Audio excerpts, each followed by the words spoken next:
If you're looking for a job right now, chances are you'll get through the whole interview process without meeting a single person. But even without the current situation, companies are relying more and more on phone interviews to kickstart their hiring. The problem is, according to Zeti.com, once you get the phone interview, you only have one chance out of 6 to pass to the next round and land the job. That's why in this video, we'll go over 9 phone interview tips you need to do before your phone interview and during the phone interview to increase your chance of passing to the next round. But to prepare phone interviews the right way, you first have to understand why they exist in the first place.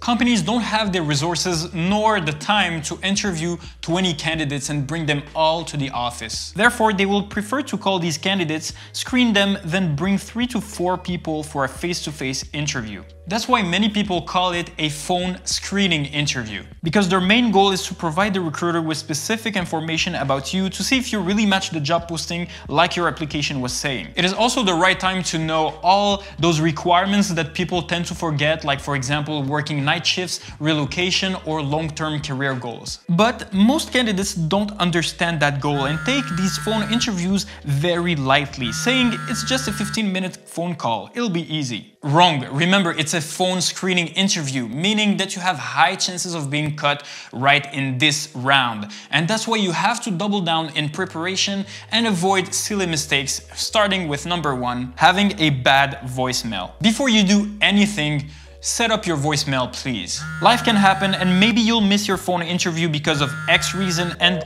the recruiter has to find a professional voicemail installed to keep a great impression of you. So don't use the custom voicemail like this one. 7238497 is not available.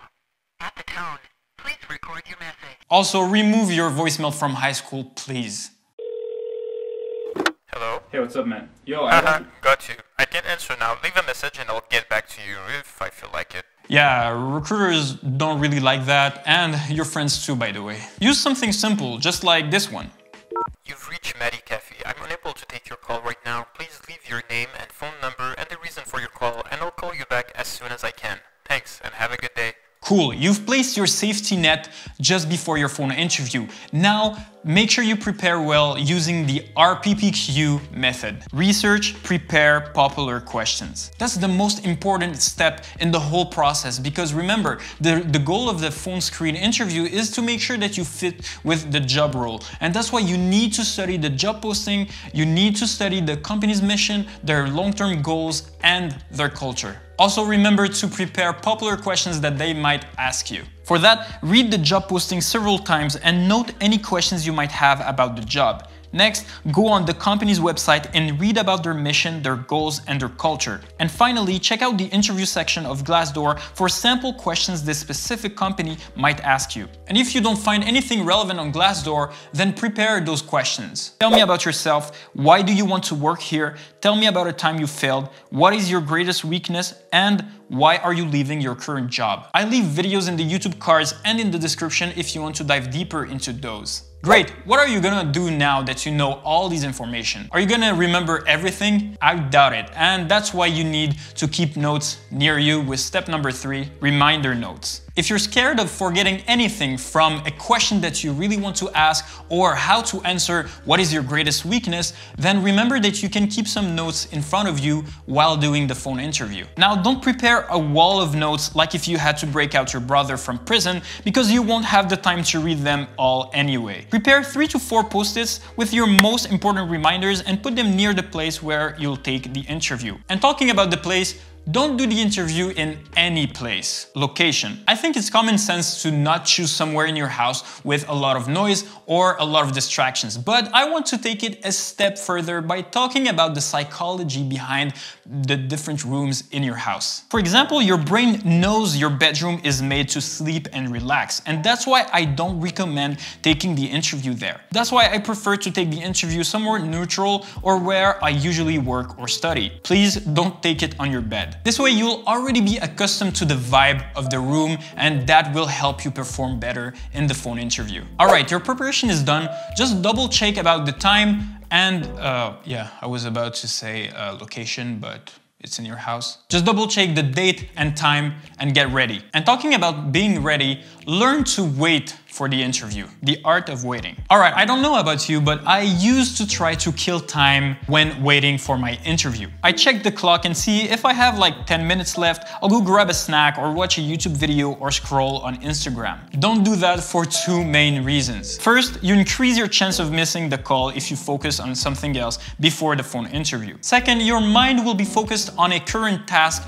and won't be able to focus on the phone interview for several minutes after starting the phone interview. Carl Newport argues in his book Deep Work that your mind tends to still think about your previous task for several minutes even when you started a new one. And you don't want that to happen to you. You have to be 100% focused on your phone interview. So 5 to 10 minutes before the interview, stay still, read your notes again, and maybe practice 1 or 2 questions that you think is still difficult for you. Hey, I know what you could do to kill time. Check the audio on your phone. Increase the volume enough in your phone so that you don't repeat, can you repeat the question, so many times in the phone interview. Remember that a phone interview is very quick. It's like 15 to 30 minutes. We don't have a lot of time, so you don't want to waste extra time just because you haven't set the volume to a proper level just before that. But how about how the other person is hearing you? Please do not put your phone on speaker and do not use your headphones to listen to the interviewer, because once it'll be your turn,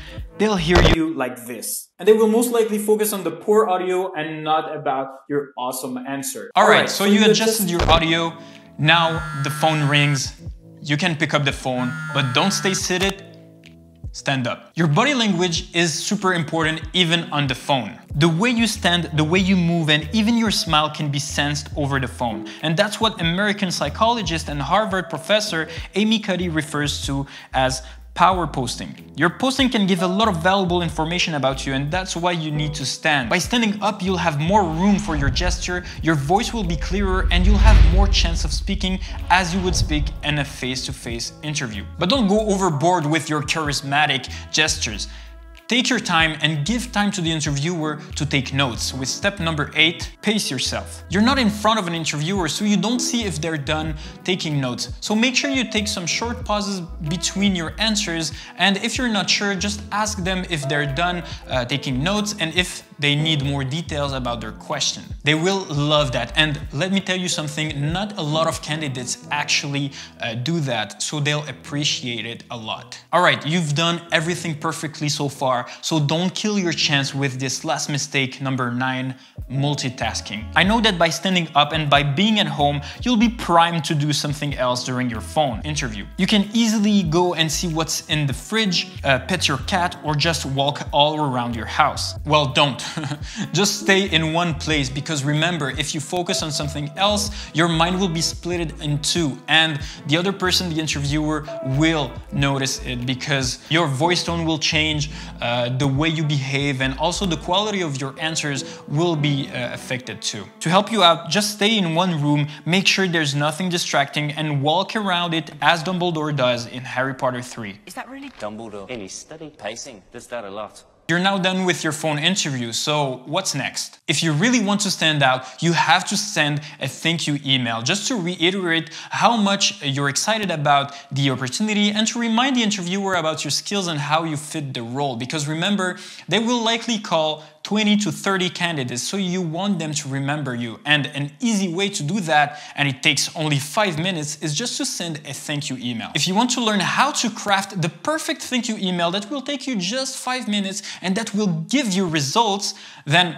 watch this video next. If you got any value from this video, then subscribe to Primal Career. Just hit the red button just below this video. And tell me in the comment section below, what's the most important step to succeed in your opinion among the ones that I just mentioned? Is it setting up your voicemail? Is it the preparation? Or is it standing up? Tell me in the comment section below. I'll talk to you next week. Stay safe and ciao.